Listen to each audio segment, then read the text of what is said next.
Une chose criminelle ne doit pas être nécessaire. Pensez à votre tour aux choses criminelles que vous avez sous les yeux. Alors, d'où tout cela est-il venu? Jamais de rien d'autre que de nos plus grandes révolutions. Et jamais de rien d'autre sans que les intéressés se soient insoumis.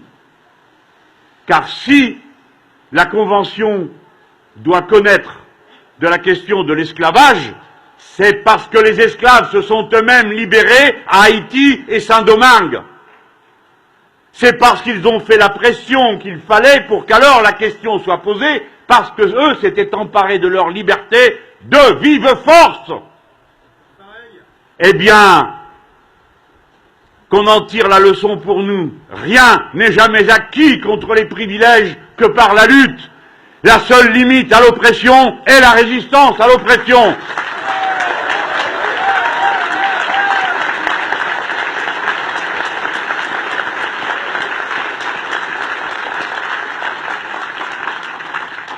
Les esclaves n'ont jamais accepté leurs conditions abominables.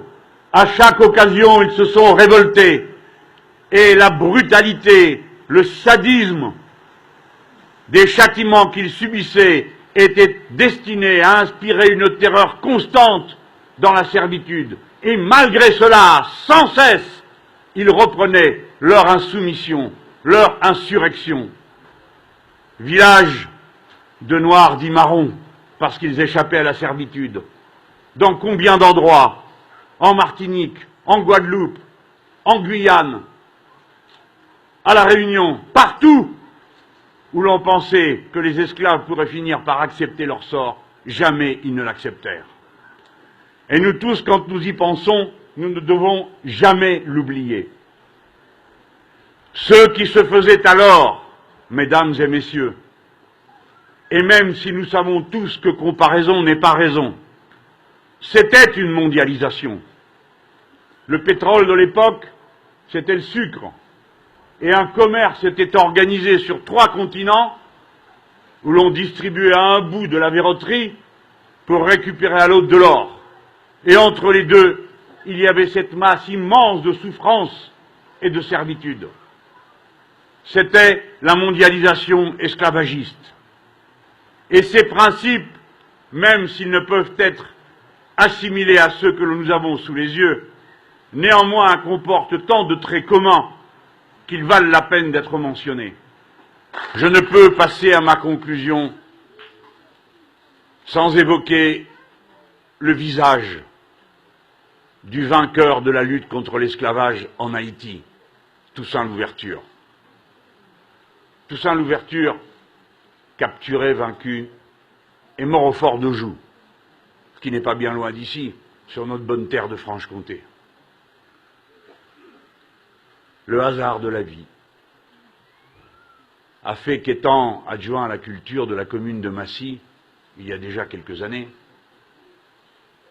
j'ai eu à choisir de l'installation d'une œuvre d'art. Et j'ai participé à l'érection d'une statue en bronze sur la place du marché, à même le sol, représentant Toussaint Louverture.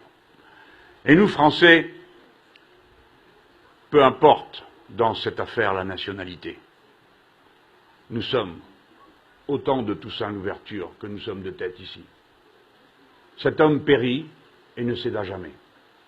Sur place, quand on vint leur faire la guerre, et chaque fois qu'ils se sentirent à 2 doigts d'être vaincus, les Haïtiens d'alors résistèrent de toutes les façons possibles. Et on se souvient de cette scène extraordinaire de Delgrès. Préférant faire sauter le fort, lui et ses hommes, il était noir et officier français, plutôt que de se rendre. Vous voyez, évidemment c'est une histoire résumée, mais j'ai voulu, puisque me voici le candidat des Insoumis, célébrer les Insoumis les plus courageux qui soient, c'est-à-dire ceux qui en avaient le moins les moyens de leur insoumission. J'ai voulu célébrer avec vous l'amour de l'esprit humain et de la liberté qui nous mène tout droit à l'amour de l'égalité.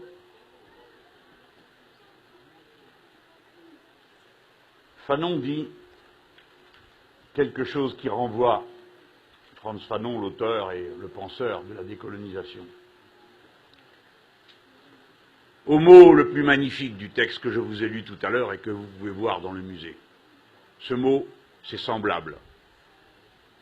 Car voyez-vous, y compris dans la religion de l'époque dominante, on parle souvent d'autrui vis-à-vis desquels on a des devoirs. Mais le mot semblable est beaucoup plus fort. Il établit que nous ne sommes pas identiques, cela va de soi. De toutes les façons possibles, nous ne le sommes pas, ni physiquement, ni intellectuellement, mais nous sommes tous unis par le fait que nous sommes semblables et même identiques quant à nos besoins. C'est cette identité des besoins qui nous rend semblables dans la condition humaine.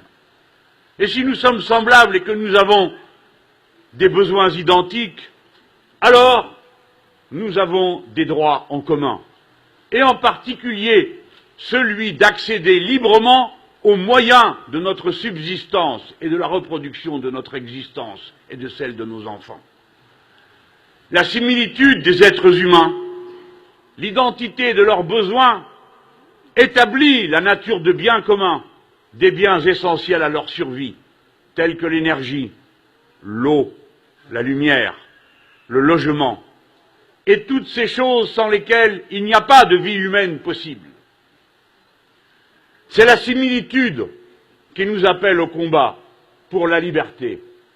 C'est la similitude qui fonde le devoir du combat pour l'égalité.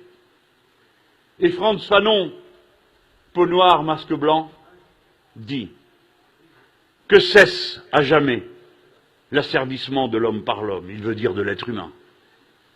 Qu'il me soit permis de découvrir et de vouloir l'homme, où qu'il se trouve. Le nègre n'est pas, le blanc n'est pas. Nous sommes juste des êtres humains.